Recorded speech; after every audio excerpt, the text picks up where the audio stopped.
Here, at last, are some final words looking back over Wraith, the 20th Anniversary Edition. Okay, we did it. We're done. We've made our way through Wraith, the 20th Anniversary Edition in its entirety. Unlike with Book 1 and Book 2, I'm not going to pause at this point to do a specific Book 3 commentary. Instead, it really is perhaps long past time for most viewers to just talk about the book in its entirety. I chose to go through chapter by chapter for a couple of reasons. One, I wanted to share. There are people out there with questions. They look at the price and go, what? $30 for a PDF? Are you crazy? And there's other people saying, well, it's 500 pages, but the line was much more than 500 pages. What did they leave out? And did they make any changes? There's lots and lots of discussion about what's in the book. So I wanted to go through for that reason. I really, really like the property of Wraith. I think that's become more than a little evident during the course of all these videos. And I'd like people to give it a try. And I keep hearing people saying to me directly, getting reported speech from people, that game is not playable, right? Or we tried to launch it, but then people didn't want to play it. Or we tried and we didn't want to play for very long. Or that game is unplayable, kind of stuff. And it's not. I've played it. I've played it with people. It's quite playable. It's just very, very different. And like any new game, it requires some thought. I think if anyone were to be running, a mega dungeon, they would be willing to put in the time to come to understand that mega dungeon. If you're going to be playing a brand new science fiction game and you are unfamiliar with the type of science fiction it's using as its backdrop, you might watch some movies, you might read some books, you might explore the role-playing games technology chapter and things like that to be able to give yourself the vocabulary to play in that game. If you're playing a historical game, you might do a little bit of research, at least in the game's presentation of that history, and so on and so forth. When it comes to Wraith, it's really no different. Wraith is a huge setting. Which parts of it do you want to use? That kind of thing. So it's both familiar and unfamiliar. The way that you would approach a massive game like the modern Dungeons and Dragons or Pathfinder, or getting into Numenera, or saying, you know what, let's try Fate or GURPS. It's exactly the same thing. You learn how the system works. You envision the types of campaign that you might be interested in. You get together with your players and you start talking about it. But what I find people do is say, let's play dead people.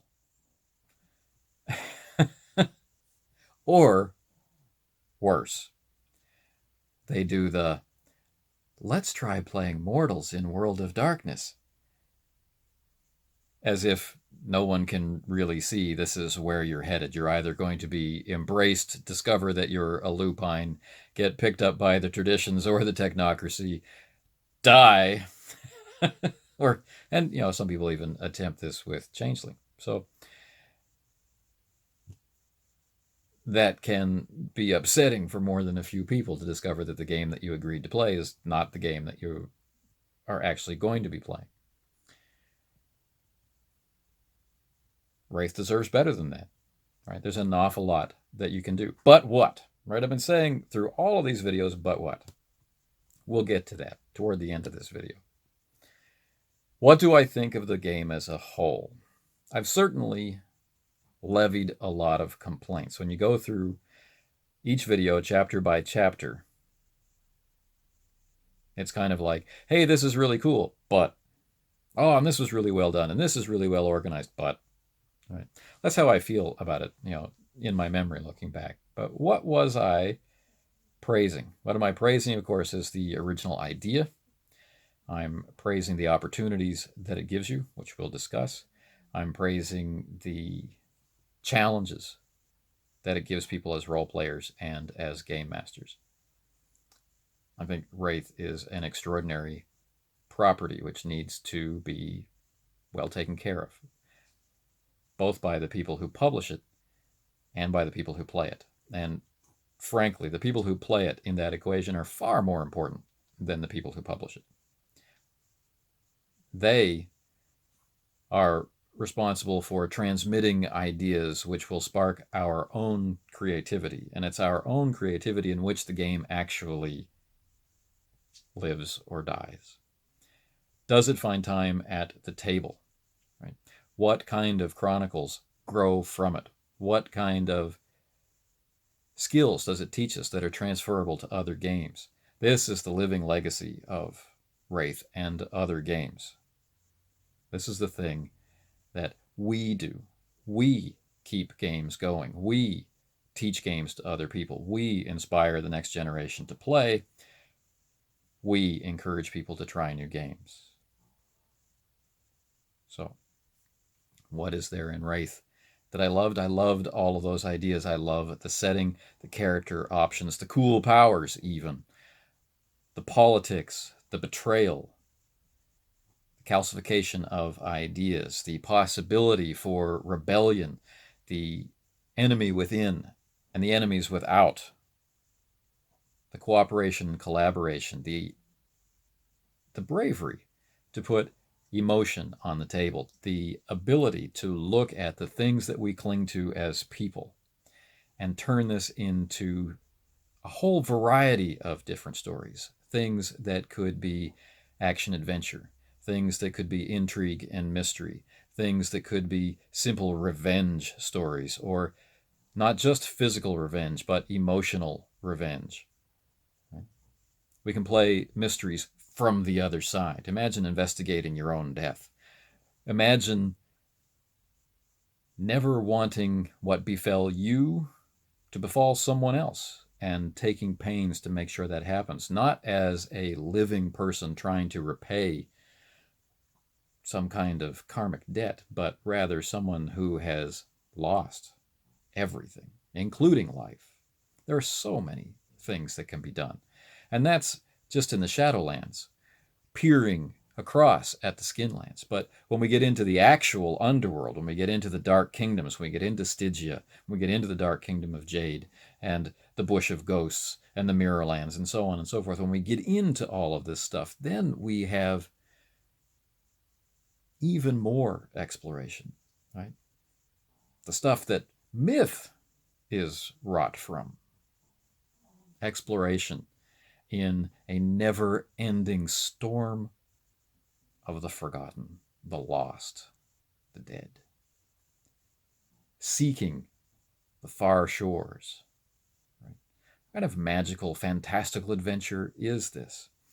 Readers of Jurgen might, by James Branch Cabal, they're going to thrill to the opportunities presented in here. So, what did I rebel against myself? There's a certain casualness or a lack of familiarity with the state of gaming today, and that's unfortunate, and that really is something that a publisher really needs to take a firm stance on, either to know your game and how it is played and do your best to communicate that, or to know gaming and how different games are played and know where your game fits in among them. To be able to speak directly to the smoothest way to play your game, I think, is just one of the basic elements of stewardship of a property that you have created or a property that you've taken on and seek to preserve. Wraith has been around for more than 20 years. So a lot of different people have played it. I find it telling that one of the people that created the game originally never played it until just a few years ago. This is a This is an interesting situation. Who was doing the playtesting? Is there any playtesting going on? And so when I look at Wraith 20th Anniversary Edition, which set out to put everything together in a new edition, true to the original editions, following a similar philosophy of game mechanic and approach to narration and planning, to bring those things together, updated so that it all fits together nicely and neatly, as if we were doing a revised edition. But then to discover that it doesn't, to discover that there are claims made in the text which are not met. There are policies set for the mechanics which are not applied consistently. There are rules that are made optional which are not optional at every other point that they appear in the rules. Right? So things like botches. You can play with botches. Of course, if you're using specters, you'll need botches. If you're using the Risen, you'll need botches. If you're using the Dark Kingdoms, you'll need botches. But you don't really need botches. It suggests strongly that the material was assembled. And that's it. And yeah, I take issue with that. I do. It's a game. Before it's sold, it should be played. It should be read by someone who understands the game. There should be an editor in place who is not producing the text. They are instead aware of where the text is going, what the design goals are, and then helps the people who are writing it hit those targets. Different things happen when you are writing. Mistakes like that just get made. And as the maker of the mistake or the error or the oversight, you are not always aware that it exists. Another pair of eyes or another pair of ears needs to hear it. So, when I consider the spirit in which this enterprise was undertaken, how it was a labor of love, a chance to bring the game to a new generation, a chance to restore it in an even more usable format to the people who are clinging to it desperately like a fetter. I have to wonder how those people feel when they read through the text from cover to cover and realize how their mistakes were allowed to become permanent. Their simple errors, their oversights, the things that they thought they had changed and hadn't, the things that they didn't realize were unclear or were blurred or didn't gel together or were taking too soft a stance in what is instructional material, which needs to take a firm stance of this is what you do to play this game. So when you take out that, when you take out the advice, when you take out the little problems with the presentation of the mechanics, right? Well, I'm very satisfied with the vast majority of the game. I'm excited to play it. I'm often considering chucking the games that I'm in. It's that kind of inspiration. I'm not going to do that, but yeah, I'm excited about Wraith. I've got 20, no joke, different Chronicle starts in my head, just seeking players and time and a schedule that allows such things, right?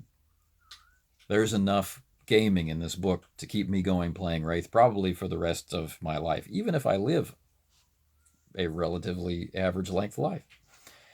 So yeah, I'm very satisfied with how I'll be able to use Wraith. I'm very satisfied with the efforts of the writers in putting it together. It's the editorial staff, it's the proofers, it's the playtesters that have me wondering. So, what do? You have this book and you've never played Storyteller before, or you've never played Wraith at least before, and you recognize that yes, there's a problem when you look at the different mechanics that is going to create some kind of friction between you and the players. Well, remember what the designer told you about things like the Arcanoi, right? It should just be one maybe 2 different attributes involved in all of those roles, plus the Arcanos itself. So when you find one that doesn't follow that pattern, change the pattern to fit what the designer intended rather than what actually made it onto the page. When you're not sure how to approach difficulties because the example difficulties all seem so very high, right? First, try to get into the mindset of why is it so high? What could be making it so high? How can I describe it so the players understand that this is a challenge? It's not something they can just do. And if that fails, then go through the process yourself. Well, what difficulty does it seem like to you? And set that difficulty and stick with it and be satisfied. This is an incredible work. There's an incredible amount packed in. The material from which it was drawn, the original releases, has been presented with incredible fidelity and care. It's a lot of respect in Wraith. Our treatment of the dead says an awful lot about us as a society, has been said, and this is self-evident in Wraith. We just stumbled a bit, I guess, carrying it forward. But, as I said earlier, the onus is not now on the publisher to make Wraith great. The onus is on we who love the game and seek to play it and share it. Wraith, in this version, is an incredible game. And like any game out there, it needs a little adjustment and fine-tuning to match you and your group. So let's go forward and do that. It's worth it.